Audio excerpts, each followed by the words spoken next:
समाज को उनका उत्पीड़न कहो, उनसे जातियां कहो, वो हो रही है। जो जय बुलवाना चाहते थे उससे इनकार करके वो राहुल गांधी जी की जय बोलता रहा और उसको पीट पीट के उसकी जो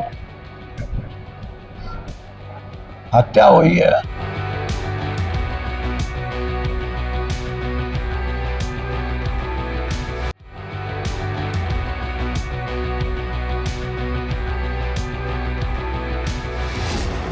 समाज को उनका उत्पीड़न कहो, उनसे जातियां कहो, वो हो रही है।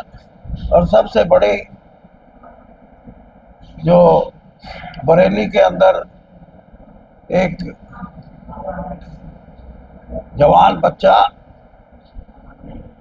वाल्मीकि समाज का राहुल गांधी जी की जय बोलने पे और उनको जो जय बुलवाना चाहते थे उससे इनकार करके वो राहुल गांधी जी की जय बोलता रहा और उसको पीट पीट के उसकी जो हत्या हुई है। और इसी प्रकार की घटना उसको कहने को तो वो उनका जो हमारे एडिशनल डीजी थे वाई पूरन कुमार वाई पवन कुमार जी, पूरन पूरन कुमार जी, वाई पूरन कुमार जी, उन्होंने जिन हालात में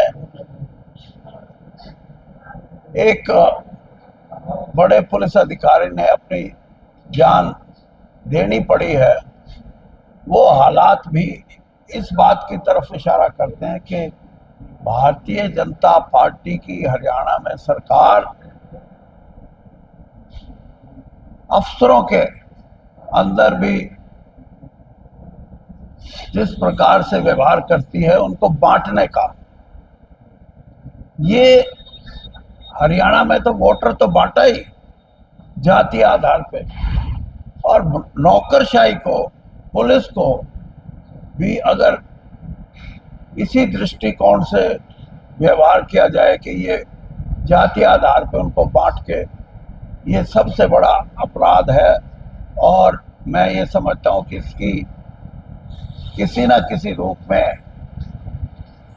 बड़े सुप्रीम कोर्ट के सिटिंग जज से या रिटायर्ड जज से इसकी इंक्वायरी होनी चाहिए, तथ्यों का पता लगे।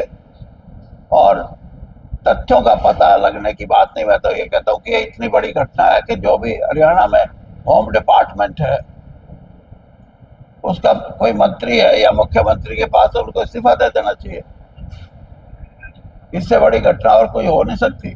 भाईचारा है वो किसी ना किसी रूप में, हमारा ये प्रयास रहेगा कि उसको तोड़ने के लिए, आपस में ईर्ष्या पैदा करने के लिए सामाजिक रूप से ऐसे तथ्यों को हम उजागर करेंगे और एक परिस्थिति बनाएंगे कि जो इस बात के लिए हरियाणा की कोई राजनीतिक शक्ति, कोई राजनीतिक व्यक्ति, कोई राजनीतिक पार्टी इस किस्म की अगर कोशिश करेगा तो गांव हो, मोहल्ला हो, शहर हो, उनका पूरे तौर पे बहिष्कार करेगी समाज का युवा वर्ग। और जहां तक कांग्रेस की बात है, ये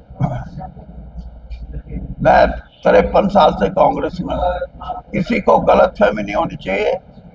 ये यात्रा कांग्रेस की यात्रा है। राहुल गांधी जी से बृजेंद्र सिंह जी की जो मुलाकात और उस पर सारी चर्चा, और उस चर्चा के बाद कांग्रेस हाईकमांड के ऑर्गेनाइजिंग सेक्रेटरी को ये कहा गया कि इस यात्रा में पूरे तौर पे बृजेंद्र सिंह का जो ये प्रयास है सद्भाव का, इस प्रयास को पूरा करने का पूरी उनकी मदद की जाए।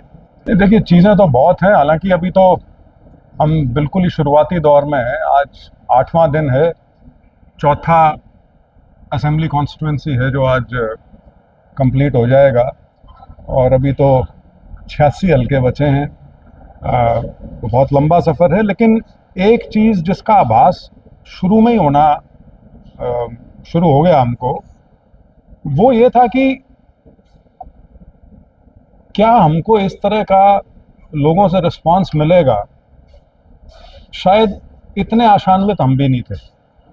क्योंकि कुछ ही कह लीजिए, हरियाणा एक बहुत राजनीतिक प्रदेश है और ये समय, इस समय कोई उस हिसाब से राजनीति नहीं हो रही।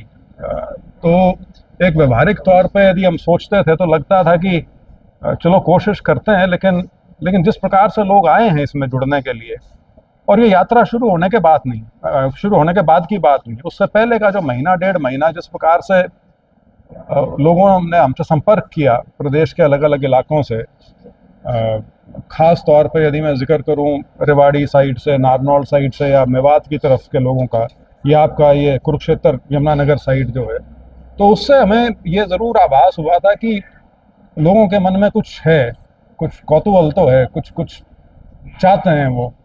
तो अभी 8 दिन की जो यात्रा है, जिस प्रकार से गांव देहात में लोग निकल के जिस तरह से आए हैं, और एक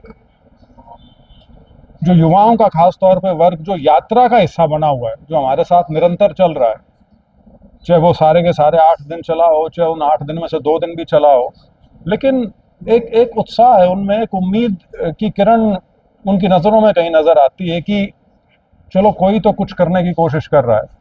तो उस नाते हमारा आगे का जो सफ़र है, बहुत लंबा सफ़र अभी जो है,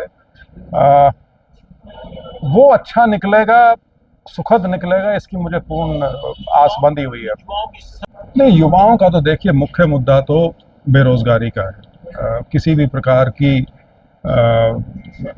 सरकारी नौकरी की तो छोड़िए, दूसरे हिसाब से भी कोई ये नहीं है कि कुछ सरकार की ओर से प्रयास हो रहा हो कि रोज़गार का कोई अवसर प्रदान कराया जाएगा, या हमारे बच्चों को इतना सक्षम बनाया जाएगा कि वो उन्हें प्राइवेट सेक्टर में नौकरियां मिल सकें। कोई प्रयास भी नज़र नहीं आ रहा। तो युवाओं का तो कुछ, कई बार ऐसा लगता है बात करके कि समझ में ही नहीं आ रहा कि करना क्या है, और मैं उनको दोष नहीं देता, बात भी सही है। ये जो डंकी स्कीम में जो बाहर जाते हैं लोग, ये जो विदेशों में, वो डेस्परेशन है, वो कोई ऐसा नहीं है कि बड़ी महत्वाकांक्षा लेके वो जा रहे हैं। वो बिल्कुल हताश होकर एक सिस्टम से जहाँ पे उन्हें किसी प्रकार की ओपनिंग नज़र नहीं आ रही, वो उसका एक प्रतीक है जो हमारे सामने है। तो युवा वर्ग जो है वो भी शायद एक खोज में है कि कुछ नया निकले जिससे उनकी बेहतरी भी हो सके। मेरे ख्याल से उनको कोई बहुत ज़रूरी काम होंगे पार्टी के जो कर रहे होंगे। हालांकि पार्टी तो सारी सड़क पे उतरी हुई है यहाँ पे, लेकिन शायद क्योंकि नए नए नियुक्त हुए हैं अभी, बहुत सी पटियाँ होंगी, बहुत से जाड़े होंगे जो साफ करने होंगे, तो शायद उनमें बिजी होंगे। अभी टाइम लगेगा अभी खुले में आने में। मैं जिक्र कर रहा था कि मुख्य विपक्षी दल होने के बाद लोगों को उस तरह सड़क में नजर नहीं आती, तो उसको लेकर भी युवाओं ने बात की होगी आपसे? नहीं, वो तो बिल्कुल है, वो सिर्फ युवा नहीं, वो तो समाज का हर वर्ग ही कह रहा है। और जब हमने इस पूरे कार्यक्रम के बारे में सोचा था, यात्रा के बारे में, तो उस समय एक बहुत ड्राइविंग फोर्स यही थी कि ये चर्चा आम हो चुकी थी प्रदेश में कि चलो इलेक्शन हो गए, नतीजे जो उम्मीद के अनुसार नहीं आए, लेकिन अब इसका ये मतलब थोड़ी है कि घर से निकलेगी ही नहीं पार्टी। एक हिसाब से ठप हो गया था सारा का सारा सिस्टम। वो एक सुखद बात है कि हमारी यात्रा और कांग्रेस का संगठन, उसका जो सृजन होना शुरू हुआ है, वो करीब करीब साथ साथ शुरू हो गया। तो आने वाले समय में इसके परिणाम अच्छे होंगे, इसका मुझे विश्वास है। पीड़न के खिलाफ और कोई सुसाइड के बजाय कोई और विकल्प नहीं होता अधिकारी के पास कैद में, कोर्ट में जाने के लिए? देखिए, मैंने वो जो मीडिया में जो उनका सुसाइड नोट जो आया है 7-8 पन्ने का, वो मैंने पढ़ा है। तो वो तो एक बहुत लंबी चौड़ी फहरिस्त है। तो उन्होंने तो प्रशासन का तो कोई ऐसा दरवाज़ा नहीं जो ना खटखटाया हो। अपने पुलिस के उनसे भी सीनियर अधिकारी जितने थे वो हों, या शासन वाले हों, सिविल एडमिनिस्ट्रेशन हो, उन्होंने अपनी तरफ से भरपूर प्रयास किया है, लेकिन ऐसा लग रहा था कि बड़ा एक सुनियोजित तरीके से उनको अंग्रेजी में कहते हैं ना, कॉर्नर किया हुआ था। तो अब वो सुसाइड तो देखिए एक बहुत ही ज़्यादा हताशा का कदम होता है। वो तब होता है जब आदमी को कोई रास्ता ना सूझे, क्योंकि अन्यथा उनका जो निजी जीवन है वो तो बहुत ठीक है, सब कामयाब हैं घर में, लेकिन उसके बावजूद ऐसा कदम उठाना तो मेरे हिसाब से तो शायद इस तरह की ये पहली घटना है। ऐसा वो स्टेट के लिए कितना खतरनाक है? नहीं, खतरनाक तो इससे ज्यादा और क्या होगा कि पुलिस के बिल्कुल शीर्ष पे इस तरह की बात होगी। प्रशासन में ब्यूरोक्रेसी जिसको आप कह रहे हैं उसमें धड़ेबंदी करते हैं लोग, वो किसी भी हिसाब से हो सकती है, लेकिन इस प्रकार से बिल्कुल एक तरीकेबद्ध योजनाबद्ध तरीके से किसी अधिकारी को, इतने सीनियर ऑफिसर को आपने इस स्तर पर ला दिया या इतना मजबूर कर दिया कि उसे अपनी जान देने के अलावा कोई रास्ता नजर नहीं आया। तो देखिए, जो चॉय साहब ने जिक्र किया था, मैं उसको सिंप्लीफाई करके कहता हूँ। 3 घटनाएं हुई हैं पिछले 15 दिन में, देहात से लेके और भारत के शीर्ष कोर्ट तक। एक, वो वाल्मीकियों का बच्चा था जिसको बरेली में लिंच किया गया, और वो लिंचिंग कोई गाय के लिए या धर्म के लिए नहीं थी, वो सिर्फ इसलिए थी कि वो उनके मत से सहमत नहीं था और अपना मत रखने लग रहा था, और उन लोगों ने उसको भरे बाजार वीडियो बना के उसको लिंच किया है। दूसरा incident, chief justice of India, मतलब एक बिल्कुल बरेली का गांव, और दूसरा चीफ जस्टिस ऑफ इंडिया के ऊपर भरी कोर्ट में जूता फेंका गया। उसमें सबसे बड़ी बात जो है वो उसके बाद की है, कोई कार्रवाई नहीं, बल्कि लोग उस वकील के बचाव में आ रहे हैं कि चीफ जस्टिस को ऐसी बातें नहीं करनी चाहिए थी जो उन्होंने की, तो ये बिल्कुल उस मानसिकता को फैलाने का प्रयास हो रहा है। फैलाने का प्रयास नहीं, फैल चुकी है, जिस मानसिकता ने गोडसे को जन्म दिया था।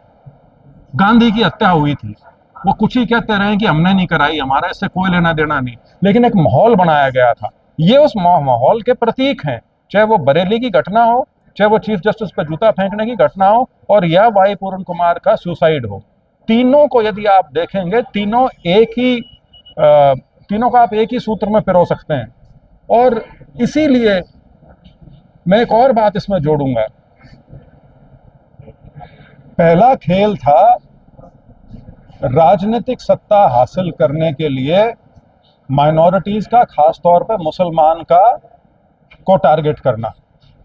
वो 80-20 वो था।